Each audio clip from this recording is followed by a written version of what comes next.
¿Qué opinión tenía José Emilio Pacheco sobre Jorge Luis Borges? Hola, ¿qué tal? Estás viendo más o menos literatura. Y en este video busco responder esta pregunta. Para responderla me baso totalmente en lo que José Emilio Pacheco dejó escrito en su ensayo La otra enciclopedia de Borges. Si hablamos entonces de la otra enciclopedia de Borges, tenemos que hablar de la primera enciclopedia de Borges. Si hablamos de la otra enciclopedia de Borges, también tenemos que decir en qué consiste esa otra enciclopedia. Y finalmente ver qué efectos tuvo esa otra enciclopedia de Borges en el mundo literario, en el mundo cultural, y también qué clase de lección nos deja este Borges enciclopedista repartido por aquí y por allá. Bueno, vayamos por partes de lo que nos dice José Emilio Pacheco al respecto de estas ideas. Primero, hay que recordar que si algo nos enseñó la Ilustración, es que cuando un libro quiere hacerse pasar por todos los libros, lo nombramos enciclopedia. Con ese propósito tan abarcador, ya desde el siglo XVIII se empezaron a realizar enciclopedias por aquí y por allá.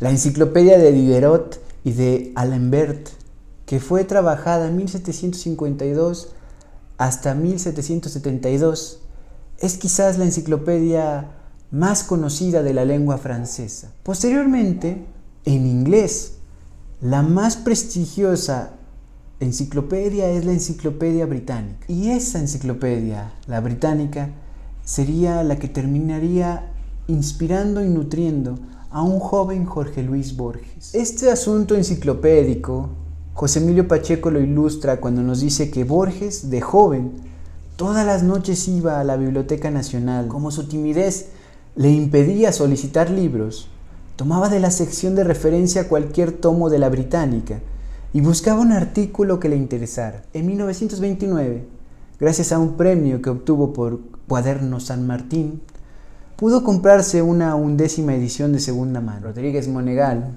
advirtió en 1973 que la enciclopedia británica le sirvió como estructura literaria y como modelo estilístico a Borges. Se recuerda entonces a esta primera enciclopedia, la Enciclopedia Británica, porque es sencillamente una de las más grandes influencias en Borges. Pero cuando hablamos de Jorge Luis Borges, nos dice José Emilio Pacheco, hay otra enciclopedia de por medio. Si la británica, la Enciclopedia Británica, fue la que marcó la pauta para Borges, la pauta literaria, por supuesto, la otra enciclopedia va a ser la que él mismo se encargue de dejarnos regada por aquí y por allá. José Emilio Pacheco nos dice que esa otra enciclopedia sencillamente es su obra, la obra de Jorge Luis Borges como crítico, como traductor y como editor, sin la cual no se explicarían el Jorge Luis Borges poeta, el Jorge Luis Borges cuentista y el Jorge Luis Borges ensayista, que terminaron cambiando de forma decisiva las letras del siglo XX. Para explicar el fenómeno de la otra enciclopedia de Borges, José Emilio Pacheco, por un lado, nos recuerda que el siglo XVIII hispanoamericano fue muy triste si se compara con el siglo XVIII del que gozaron los hablantes y escritores y pensadores del inglés, del francés, del alemán, del italiano y del ruso. Por otro lado, José Emilio Pacheco nos pide que reconozcamos, que veamos que fue a través de Jorge Luis Borges que por fin los hispanohablantes por fin recibimos el siglo XVIII que no tuvimos en su momento. Pero ¿cómo es que Borges logró esta tarea igual de titánica como generosa? La tarea de regalarnos a los hispanohablantes nuestro propio siglo XVIII hispanoamericano. Bueno, pues en primer lugar, Borges rescató lo rescatable del siglo XVIII como tal, español. Es decir, recuperó la idea, tan presente en Feijóo y Jovellanos, de que ningún tema es extranjero y todo debe someterse a la crítica y análisis y ha de ser divulgado y compartido. Este es el cosmopolitismo de Borges, y esta idea también no es otra cosa, al mismo tiempo, más que la idea de que de manera consciente o de manera inconsciente, escribir es robar. Escribir es robar de las más distintas literaturas los más variados elementos para que nutran tu propia obra. Y el robo del robo, el robo más literario que practica Borges, lo que explica toda esta situación de andar robando de tradiciones literarias de otros lados es inventar autores que no existen y atribuirles lo que no escribieron. Eso hace Borges en varios de sus textos. Ahora bien, otra pregunta que cabe aquí es: ¿cómo fue posible que existiera esa otra enciclopedia de Borges?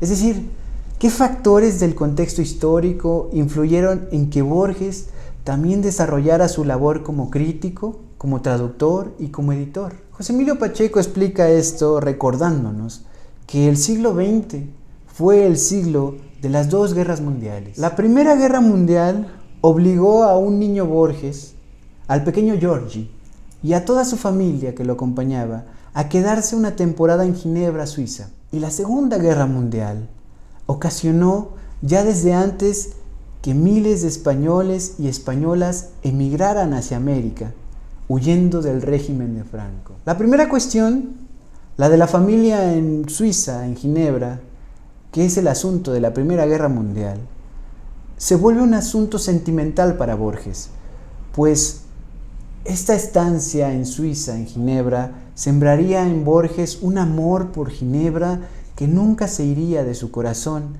y que se volvería tan significativo para él que él mismo pediría ser llevado ahí para ser enterrado cuando muriera. La segunda cuestión, el éxodo español hacia América por la Guerra Civil Española y la Segunda Guerra Mundial, fecundaría en un impresionante caldo de cultivo para la publicación y circulación de libros, revistas y textos en América. Y esto sucedería principalmente tanto en México como en Argentina. José Emilio Pacheco dice que sin aquel auge editorial de Buenos Aires, tal vez no hubiera habido ningún Borges. Y empieza a desglosarnos situaciones editoriales de la Argentina. Por ejemplo, la revista Sur, patrocinada y llevada por Victorio Ocampo, es el caso más representativo de la labor de Borges como enciclopedista, pues fue la revista en que colaboró durante medio siglo, a la que dio sus mejores cuentos y poemas, así como un incomparable trabajo de notas y de reseñas. Pero de manera paralela a la revista Sur, también surgieron las colaboraciones de Borges con Silvina Ocampo y Adolfo Bioy Casares, con quienes se dedicó a armar la aclamada y todavía muy viva Antología de la Literatura Fantástica, que vio la luz en 1940, y también la Antología Poética Argentina en 1941, que por otro lado está la Antología Poética Argentina, no goza de muy buena salud porque no la han reimpreso tanto como la Antología de la Literatura Fantástica. Como quiera.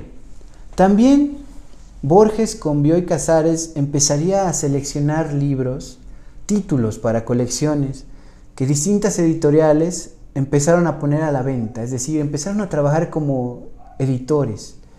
Y estas colecciones, donde ellos editaban, seleccionaban, tendrían básicamente el sello de aprobado por Borges y por Bioy Casares. Y esta garantía de calidad se estamparía lo mismo en los mejores cuentos policiales, las mejores novelas policíacas, los mejores cuentos breves y extraordinarios, lo mejor de la poesía gauchesca y un muy bonito etcétera. Pero Borges no solo se limitó a colaborar con Silvina Ocampo y con Bioy Casares. También armó con Pedro Enríquez Ureña la Antología de la Literatura Argentina 1937, con Silvina Bullrich hizo El Compadrito, con Margarita Guerrero habló del Martín Fierro, con Bettina Edelberg discutió sobre Leopoldo Lugones, con Delia Ingenieros hizo una primera versión del ensayo sobre antiguas literaturas germánicas y que luego actualizaría en compañía de María Esther Vázquez bajo un nuevo título que es Literaturas Germánicas Medievales. Con Margarita Guerrero articuló su manual de zoología fantástica. Los sueños los trató con Roy Bartolomeo en el explícito libro de los sueños. Y con María Kodama realizó la breve antología anglosajona y Edda Menor. La otra enciclopedia de Borges sigue y sigue, con libros de prólogos, con sus conferencias transcritas, con más colecciones de libros, destacando la Biblioteca de Babel y la ya descarada colección llamada La Biblioteca de Borges. Sus artículos se siguieron sumando y sumando por aquí.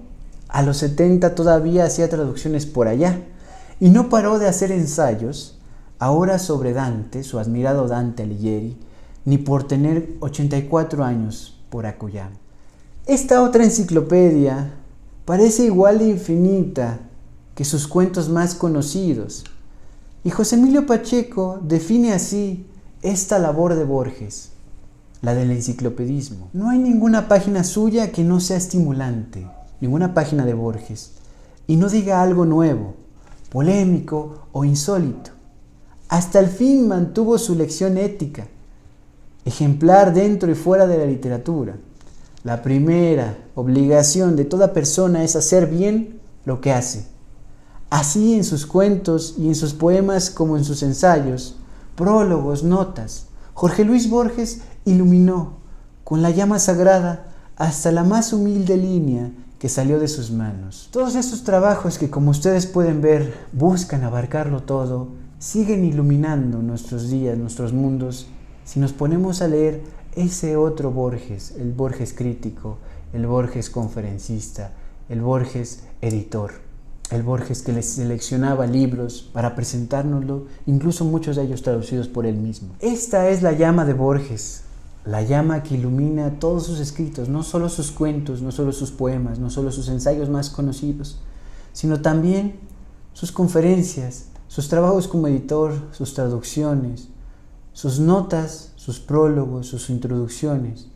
Toda esta labor que, como ustedes podrán ver, cumple ese meta enciclopedista de abarcarlo todo, de todos los libros en un libro, desperdigado por el mundo.